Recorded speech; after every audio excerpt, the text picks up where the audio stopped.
À l'arrivée de chaque printemps, le Japon se pare d'un voile rose et blanc. Ce sont les cerisiers en fleurs appelés sakura, qui transforment les paysages et offrent un spectacle aussi magnifique qu'éphémère. Leur floraison, brève mais intense, est devenue un symbole national ancré dans l'imaginaire collectif japonais. Symbole de renouveau, de pureté et de beauté passagère, le sakura incarne l'idée de l'impermanence. Cette beauté fugace est célébrée à travers une tradition ancestrale transmise de génération en génération, le hanami. Plus qu'une simple contemplation florale, le hanami est un événement de communion avec la nature, de convivialité sociale et de méditation sur le cycle de la vie. Dans cette vidéo, je vous invite à un voyage dans le temps où nous explorerons les racines historiques et symboliques du hanami, avant de découvrir comment cette tradition continue de faire vibrer le cœur du Japon contemporain. Étymologie et concept. Le mot hanami signifie littéralement voir les fleurs. De hana, fleur, et mi, regarder. Si aujourd'hui ce terme évoque principalement les cerisiers, il a historiquement englobé d'autres floraisons, notamment celle des pruniers. La pratique repose sur une philosophie profondément japonaise, le monono aware, ce sentiment poignant face à la beauté éphémère des choses. Cette esthétique influence depuis des siècles les arts japonais. De la poésie waka aux estampes, le hanami est un acte à la fois artistique et spirituel. Période Nara, 710-784. Les premières traces du hanami remontent à la période Nara, où l'on commence progressivement à développer la coutume d'apprécier les fleurs. À cette époque, c'était principalement les fleurs de prunier qui étaient admirées. Les fleurs de prunier étaient prisées pour leur beauté et leur parfum délicat.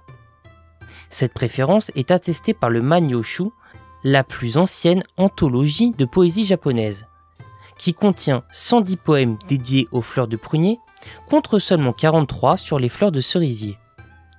Grâce à ce livre, nous savons qu'il existe une pratique élégante de l'époque, le Kyokusui no Utage, où les participants, installés le plus souvent au bord des ruisseaux, composaient et récitaient des poèmes tout en dégustant du saké servi dans des coupes flottantes sur l'eau.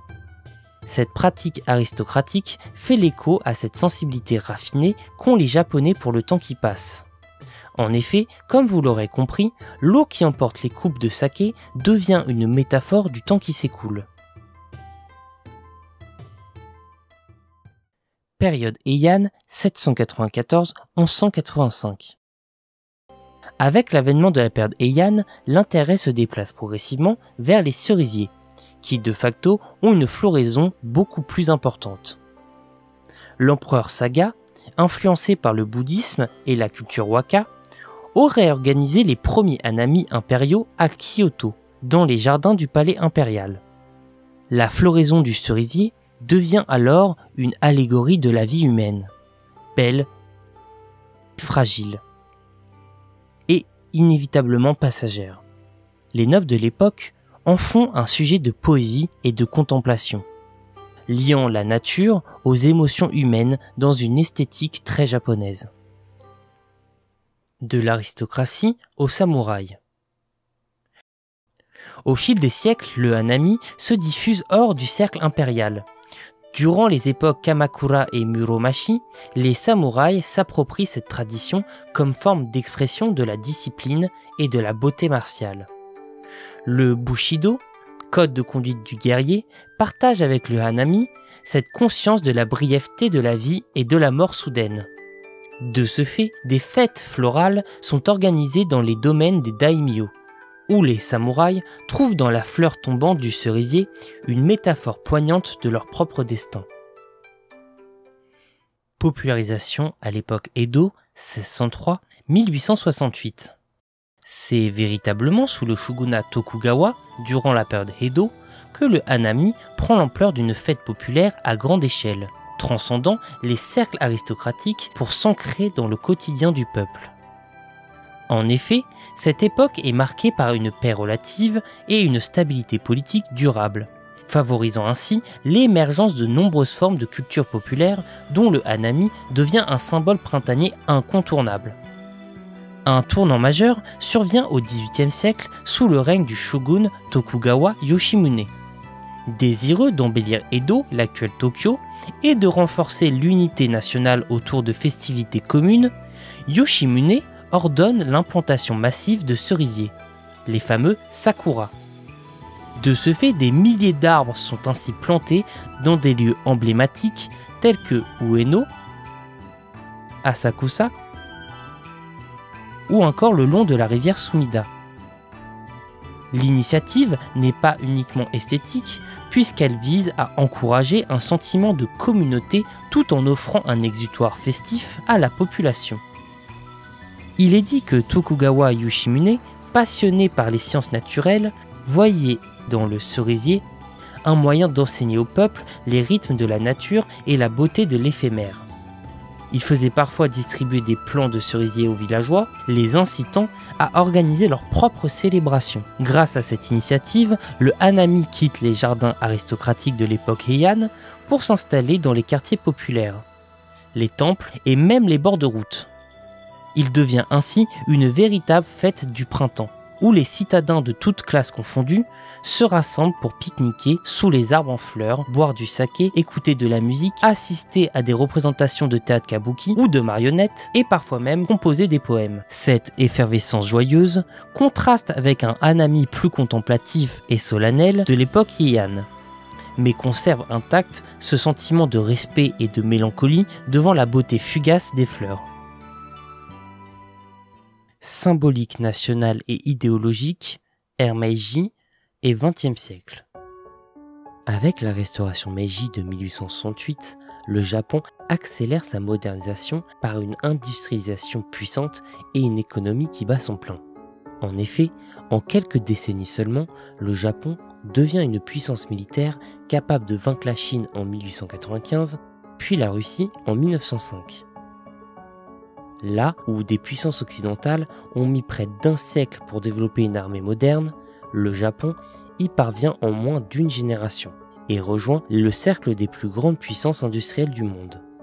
Ce développement ne touche pas uniquement l'économie ou l'armée, puisque dès les années 1870, l'enseignement devient gratuit et obligatoire, toutes classes sociales confondues.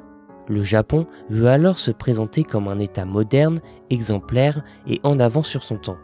À titre de comparaison, en France, il faut attendre la loi Jules Ferry de 1882 pour voir apparaître l'école obligatoire. Le message est clair, le Japon est désormais une puissance qui compte. Mais cette période de transition s'accompagne également d'un effort idéologique.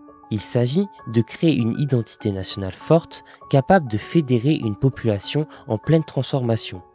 C'est là que le sakura entre en scène.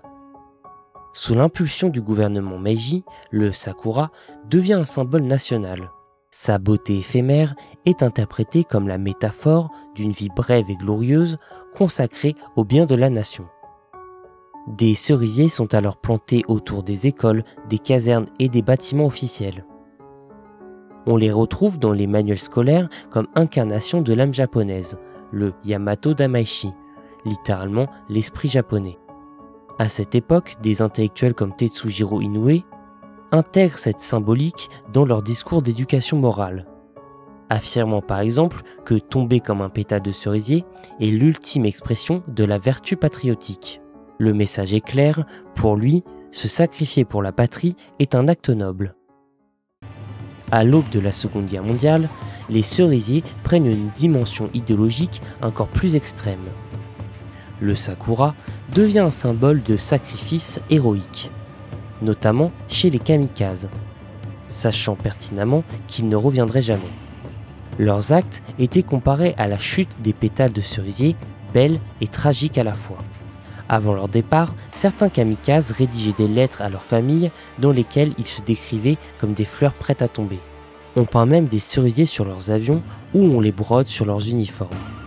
Ainsi, le sakura, qui était autrefois un motif poétique et saisonnier sur le cycle de la vie, devient en cette première moitié du XXe siècle une figure à la fois artistique, nationale et surtout militaire.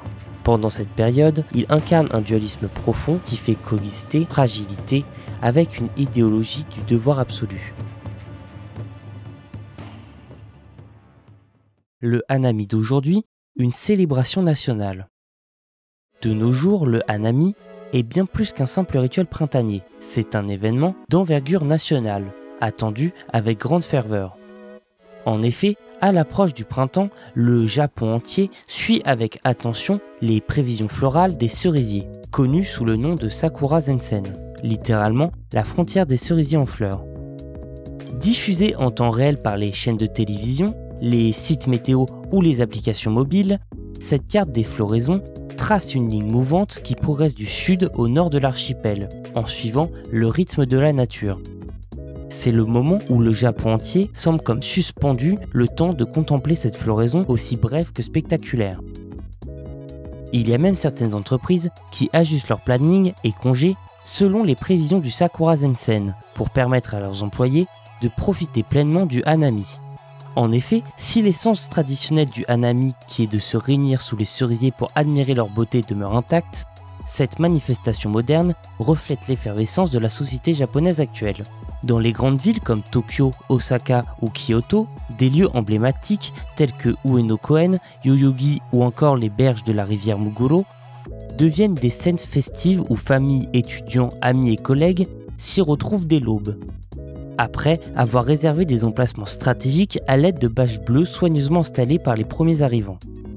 Le plus souvent, les pique-niques sont garnis de bento colorés, de saké et de douceurs sucrées. L'ambiance peut varier de la contemplation tranquille, quand d'autres font place au rire, à la musique et aux jeux traditionnels. Le Hanami devient ainsi un moment de cohésion sociale, renforçant les liens au sein des familles, des groupes d'amis ou même générationnels. À l'ère des smartphones, le Hanami est aussi une célébration visuelle amplifiée par le numérique. Les fleurs de cerisier figurent parmi les sujets les plus photographiés et partagés sur les réseaux sociaux japonais. Le hashtag Sakura et Hanami envahissent les différentes plateformes à chaque printemps, créant une émulation collective autour de cette beauté saisonnière. De plus, des applications mobiles fournissent des alertes de floraison en temps réel, avec des suggestions de spots moins connus pour échapper à la foule. Certaines intègrent même la réalité augmentée, permettant, par exemple, de découvrir l'histoire des sites et des espèces de cerisiers via son téléphone. Pour finir, certains influenceurs japonais parcourent le pays chaque printemps pour documenter la floraison région par région, gagnant ainsi des millions de vues sur les différentes plateformes, telles que YouTube ou Instagram. Adaptation et enjeux contemporains. Malgré son caractère festif, le Hanami n'échappe pas aux questions contemporaines, reflet des mutations sociales et environnementales du Japon moderne. Dans les grandes agglomérations comme Tokyo, les règles de civisme et de bienséance se sont renforcées à l'image de la culture japonaise. Ainsi, la gestion des déchets est stricte, les zones de pique-nique sont souvent délimitées à l'avance, et la consommation d'alcool et de diffusion de musique sont extrêmement régulées, car la priorité reste le respect du voisinage et de la nature elle-même. Par ailleurs, le succès international du Hanami attire chaque année des millions de touristes étrangers, ce qui oblige certaines municipalités à gérer la surfréquentation.